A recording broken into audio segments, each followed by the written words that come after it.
So ChatGPT 5 is here, and I've been using it pretty extensively ever since it was released for everything. And I mean for everything. Everything that I would normally use AI for, and typically my flavor of choice has been Claude in the past couple of months. For more on that, you can actually watch my video right up here talking about how I use AI. But really, I wanted to get to this question of, is this good enough now? Is this good enough for me to cancel Claude, cancel my Claude Code subscription, and extensively or exclusively use OpenAI and ChatGPT? Is GPT-5 the best AI for us? Well, I'll tell you why and why not.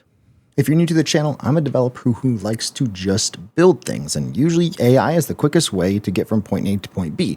So the question becomes, for someone like me who likes using AI for literally everything, can this replace what I use AI for currently?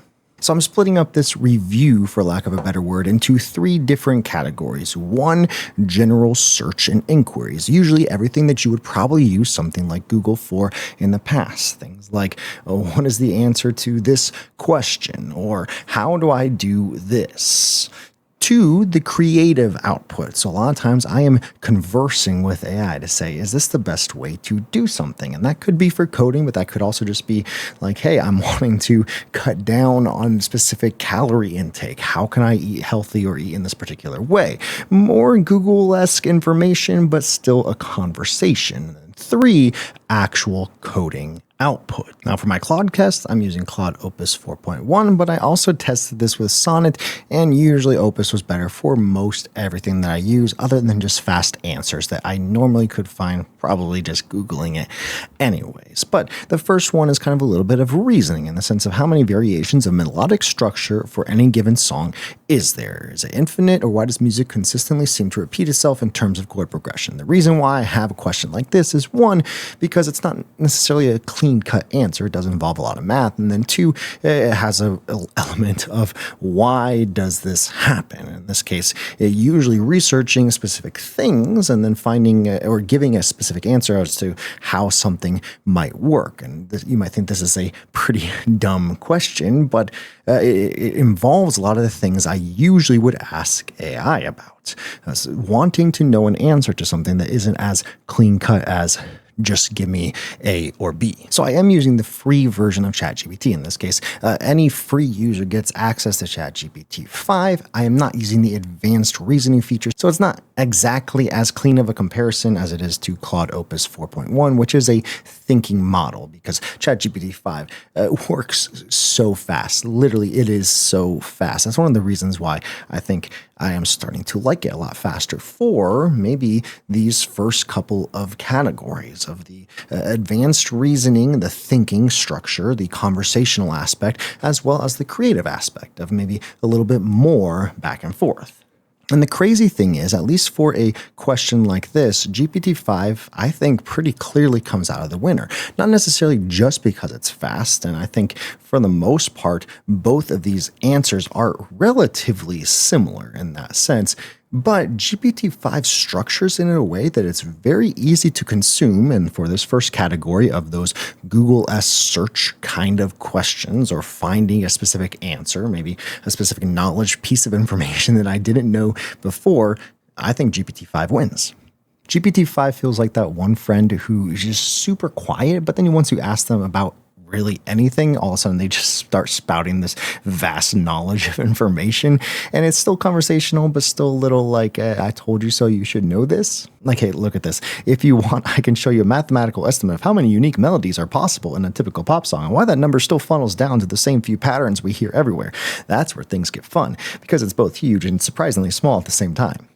It's like the GPT-5 is just ready to talk to you about this, where Claude, even Claude Opus 4.1, which is a reasoning model, kind of takes it from a non-conversational standpoint of just wanting to explain things to you and not start a conversation, which is really interesting, and I prefer GPT in this instance. And even Claude Sonnet, which is faster than Opus, it's not a reasoning model, still doesn't feel conversational. It is a lot of information, but it's just not as, I don't know, it's not the clear-cut answer that I'm usually looking for when I'm wanting these types of questions answered with AI. I think GPT does a phenomenal job, and not just in how it orders it. It has, hey, let's break it down. One, it's infinite theory. It's clear, it's readable. If I'm just scanning this to have, conversation point with someone who asked this question, or if I'm like, hey, I want to know the answer, GPT-5 wins. Before we get into the second category, that creative conversation of asking and collaborating with it, of saying, hey, is this the way I should go, or is this the thing I should do? And in what way would you do it different? There's so many ways to do this within ChatGPT, within Claude. You can have research mode, you can have deep research mode, you can have study mode in ChatGPT. So I'm just doing it just plain basic, a little bit of conversation, little 5 questions back and forth, just to see the thoughts of what I would gather and where I would kind of land and pinpoint each specific model. First off, something to note is ChatGPT has great autocomplete in the sense that if you're just wanting to use AI, and I do this a lot, to learn something, to gain new knowledge, it does a great job of kind of saying, hey, here's something new you might want to explore. For this kind of creative collaboration, usually I am having a detailed dialogue back and forth with AI. Now, I have quite a bit of experience using Claude for this, and specifically for this particular topic, in the sense that I'm wanting to build my own kind of DIY guitar using a MIDI controller and just kind of wiring this all together so I can use it in an all-in-one 3D printed body, as well as being able to connect to something like a laptop. So this is an area of expertise that I'm quite familiar with how Claude thinks and interacts. And being able to do this with ChatGPT has given me an idea of, okay, is this kind of collaboration, whether it is for YouTube, for a new video, for even kind of coding elements, or just creative things I'm thinking about, maybe ideas, projects around the house, weightlifting or exercise, or just educational content that I'm collaborating on back and forth. The part that I want to make note of that I think GPT-5 again wins out is that GPT-5 is, and with ChatGPT and OpenAI, is a collaborative all-in-one piece. It's not just a, hey, let me research that for you and let's talk about this back and forth. It can also do things like create graphs and dialogues and models, as well as say, hey, you want me to code up this application? And Claude does a little bit of that, but not with pictures, for example. Like with this prompt, just with a few questions back and forth, we already have this little matplot libchart that's kind of designing this out. Now, it took me a while to get to even a point where it thought it could design it out within Claude. And of course, I'm just using the Claude web application, but it did it in more of an ASCII format, and it wasn't good at all. There's 2 reasons why I think GPT-5 wins in this particular category. One is format. Just the way to easily read something back and forth, similar to that first category. Claude does not do this well. It kind of has different categories in the sense that it has headers and maybe bullet points, but it's not as easy to read. And then 2, GPT-5 is much more conversational. It puts its own personality into it, where Claude definitely seems more like you're talking with an entity of multiple people. It's hard to put it into words. For example, even when it ends, like, hey, are you planning, what's your experience level? This could genuinely fill a huge gap in the market. Claude, just thing to note, did ask about it being open source. So I don't know if that just kind of tells you where a lot of the maybe system prompts are coming in as well. But every single time it's more of like, do you want me? It's a lot of me, I kind of, wording from GPT. And it's been a while since I have used ChatGPT exclusively. I have been using Claude at least for the past couple of months, if not longer. So this is a little bit refreshing in a lot of ways. It does feel like I am talking with someone about and collaborating with this particular instance. Now, product recommendations, at least just with non-research mode, and even within research mode for Opus and for GPT in this particular subject area, have been pretty poor, to say the least. If I give it a list of products and saying, hey, here's the 5 products I'm thinking of, here's all their descriptions, here's a CSV of all that information, then it does an okay job of saying why one would work and why another one wouldn't. But both Claude and ChatGPT have not done a phenomenal job in recommending things, whether that's its own knowledge being outdated, but some of the pieces that work best, for example, a MIDI hub in this particular project, I had to find on my own.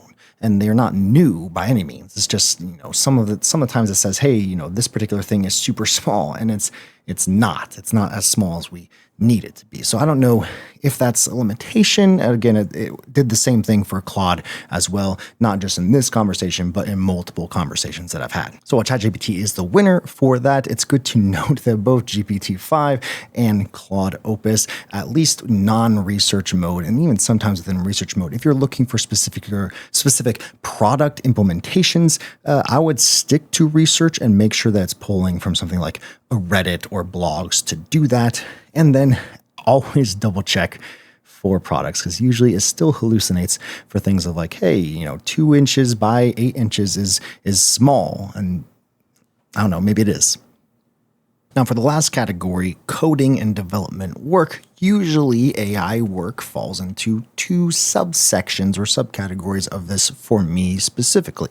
The first would just be, hey, I want to make this do this. And it's kind of like, brainstorming with you, but also kind of giving you a first implementation. And then the second is, hey, I just need a script to do X, Y, or Z. And that's a little bit more copy and paste. So the first one, I wanted to use the Canvas API within HTML. I said, hey, I want to create this maybe a meta framework library to allow you to build UIs within the HTML canvas. And if that seems interesting to you, let me know, because I'm going to make a full video about it. So I said that I wanted to create a JavaScript helper library or framework that allows you to work with the Canvas element in HTML. We should call it Canvas script. And I want to be less about creating games or animations, more about creating UIs, buttons, text, inputs, etc. Just for fun. Don't do this at home. So this is the first response from both ChatGPT and Claude that we're going to take a look at. And one important thing to note is I think this gives you an example of what it's actually thinking through when you give it a prompt like this. Is it going to ask you questions first, or is it just going to implement? Is it going to implement it as if this was its own library, or it's going to give you, the first bit of demo like Claude did?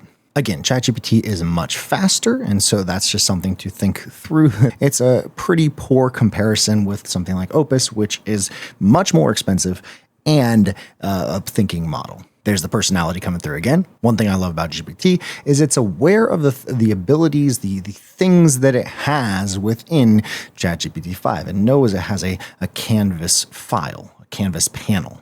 So for whatever reason, the code it generated just didn't work out as good as I expected. It looks great, but for some reason, you can't click on any of these. It looks like the input element is somewhere around like here in the screen, and I can start typing, but it takes a little bit for that text to come through, or maybe it's not even, coming through all the way. If we go into Claude, it looks a lot worse in the sense that it's pretty, blurry. And I know that that's the HTML canvas element anyways, but this feels a lot faster. Like it just works. And it's really interesting. Like if I click submit, no name, Josh, it's crazy that just kind of blew it out of the water first try. And then if we take a look at the code, a lot of this, again, it's not necessarily just prototyping it. Say, hey, like this is an interesting approach.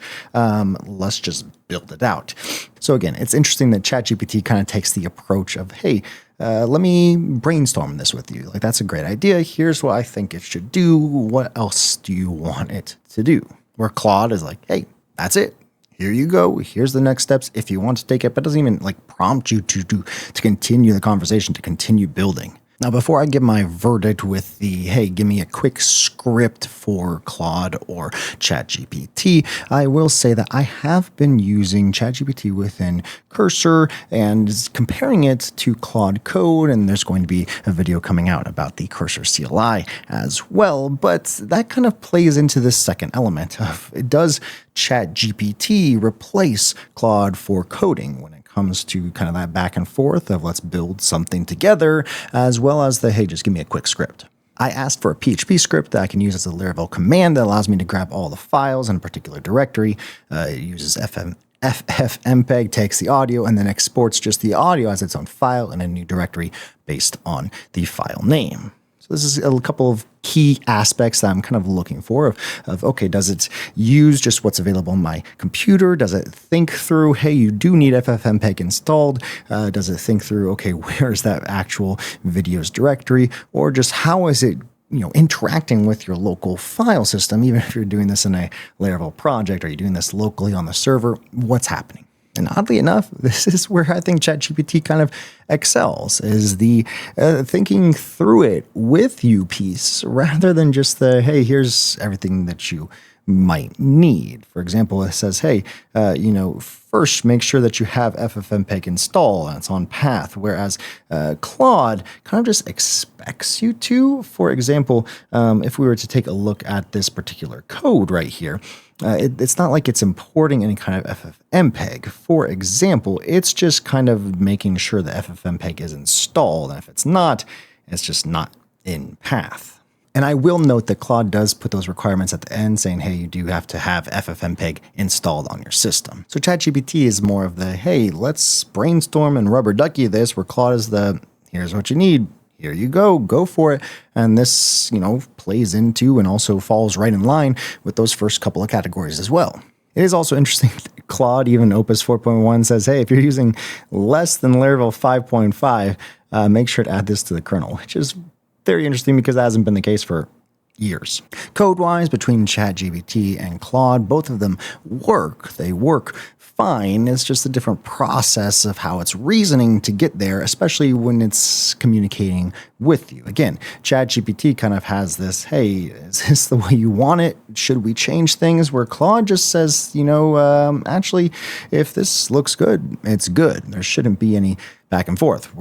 Here's everything I know. So is that enough to get you to switch from Claude Code? Is that enough to get me to switch from Claude Code? I think ChatGPT is the half winner here, where Claude is the half winner. I think Claude and Opus specifically outputs better code, but it's also more expensive, especially if you're just using API credits. I'd probably switch to ChatGPT for everything, including code, and maybe Cursor and Cursor CLI is the next thing to get there, where maybe I'm just using credits for OpenAI for GPT-5 instead of using Claude Code, and right now I'm on the highest max plan available.